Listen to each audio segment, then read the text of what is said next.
just hit the subscribe button, the red button, underneath this video over to the right, and that'll sign you up on my YouTube channel.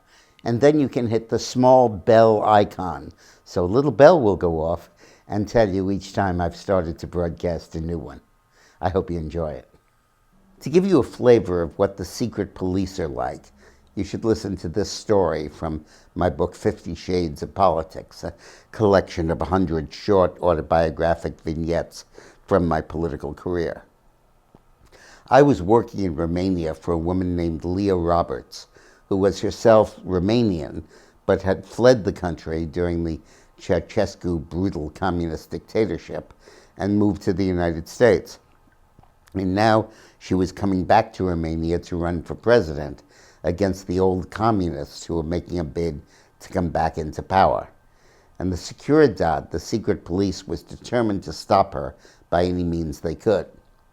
So I had a meeting with Eileen, who was there with me and working on it, with Leah, in our hotel room.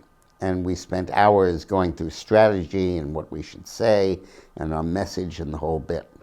And we agreed to continue the meeting the next morning. So that morning, Leah showed up at our hotel room door, and when Eileen opened it, she went like this and wrote on a piece of paper, "Don't talk. Every single word we discussed yesterday was given to me in a transcript by a friend of mine who works for the secret police." Literally every single word. So without saying a word, we went outside, got in the elevator, and went downstairs to find a place to have our meeting. And across the street there was a coffee shop that was pretty much empty. So we went in, we sat down at the table, and we began to talk. And it was incredible. Every single word was transcribed.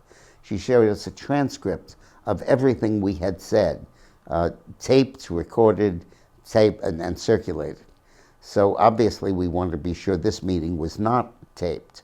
So we were talking in the luncheonette, and we were sitting by a half wall that, wasn't a high wall, it was a half wall separating parts of the restaurant.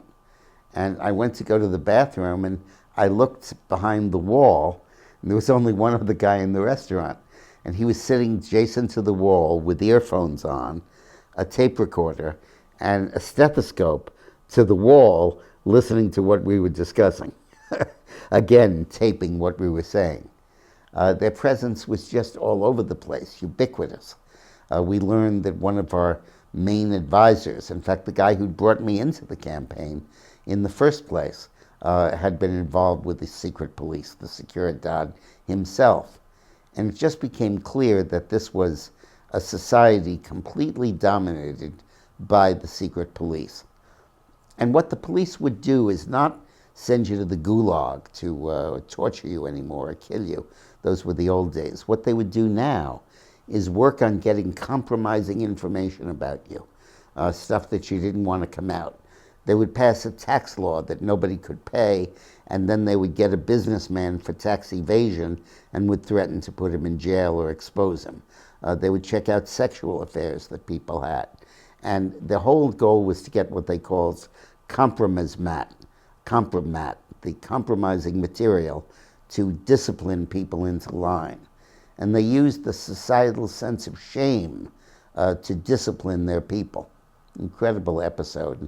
We learned so much with our work in Romania. So pick up a copy of 50 Shades of Politics. There'll be stories in there that really will inform you, entertain you, and are a lot of fun, but also very serious. Thanks for watching. You can't get it at a bookstore. You have to get it online from Amazon.com. Thanks for watching.